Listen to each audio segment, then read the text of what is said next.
ప్రతి ఒక్కరికి నా హృదయపూర్వక నమస్కారాలు. ಎಲ್ಲರಿಗೂ వణకం. నమస్కారం. చాలా చాలా సంతోషంగా ఉంది, ఎందుకంటే ఐఫాకి గతంలో ఇలాంటి ఈవెంట్ జరిగినప్పుడు నేను 2-3 సార్లు వెళ్ళాను. అయితే అవార్డు తీసుకోవడం కోసం కాదు, అవార్డు ఇవ్వడం కోసం. ఒకసారి మినిస్టర్గా వెళ్ళాను, మరొకసారి గెస్ట్గా వెళ్ళాను.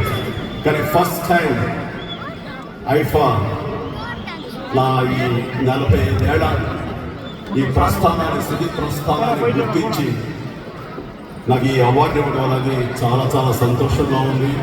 అయితే మరొక పక్క ఈ అవార్డుకి పూర్తి అర్హత నాకు ఉందా అని మరొక పక్క అనిపిస్తుంది. ఎందుకంటే ఇంత అచీవ్ చేసాము, ఇంత హైట్స్కి వెళ్ళారని అందరూ అనుకుంటే కరెక్టే. కానీ దీని వెనకాల ఎంతమంది సపోర్ట్, ఎంతమంది కృషి, ఎంతమంది నన్ను చిరంజీవిగా నిలబెట్టడానికి, ఒక మెగాస్టార్గా నిలబెట్టడానికి ఎంతమంది కృషి చేశారనేది అంతా అయితే ప్రతి ఒక్కరు దీన్ని వెనుకున్నారు. వాళ్ళందరికీ కూడా ఈ అవార్డు చెందుతుంది. నా యొక్క ఈ కెరీర్, మీరు ఇచ్చిన ప్రేమ, అభిమానం ఇవన్నీ కూడా వారందరికీ చెందుతాయి. ఆ రకంగా చాలా అదృష్టవంతుడి. నేను అనుకుంటాను, మన చదివిన చదువు కానీ, మన ఆర్థిక స్తోమత, మన పరిస్థితి కానీ, మన సోషల్ స్టాటస్ కానీ, మా తల్లిదండ్రులు వాళ్ళ పరిస్థితి కానీ నిజంగానే ఈ స్థాయికి వచ్చేవాడినా, ఇంతగా ఉండేవాడినా, ఈ సినిమా ఇండస్ట్రీ, సినిమా పరిశ్రమ ఇంతమంది అభిమానులు లేకపోయి ఉంటే.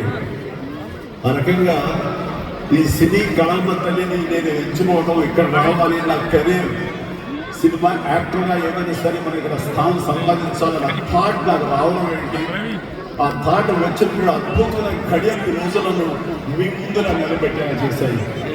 సో ఎప్పుడు నేను ఈ సినిమా పరిశ్రమకు ఎప్పుడూ రుణపడి ఉంటాను, కృతజ్ఞత ఉంటాను. మరీ ముఖ్యంగా నన్ను ప్రేమించే అభిమానులకు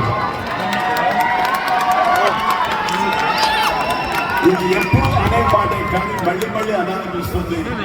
మీ అభిమానం, ప్రేమ, మీ ఈనలు, చప్పట్లు, కేకలు, కేరింతలు లేకపోతుందంటే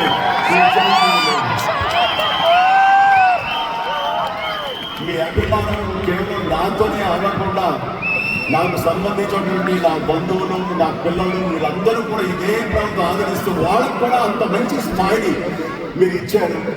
దానికి గాను ఈ ఆజన్మాంత్రం ఎప్పుడూ రుణపడి ఉంటాను. ప్రతి ఒక్కరికి మరొకసారి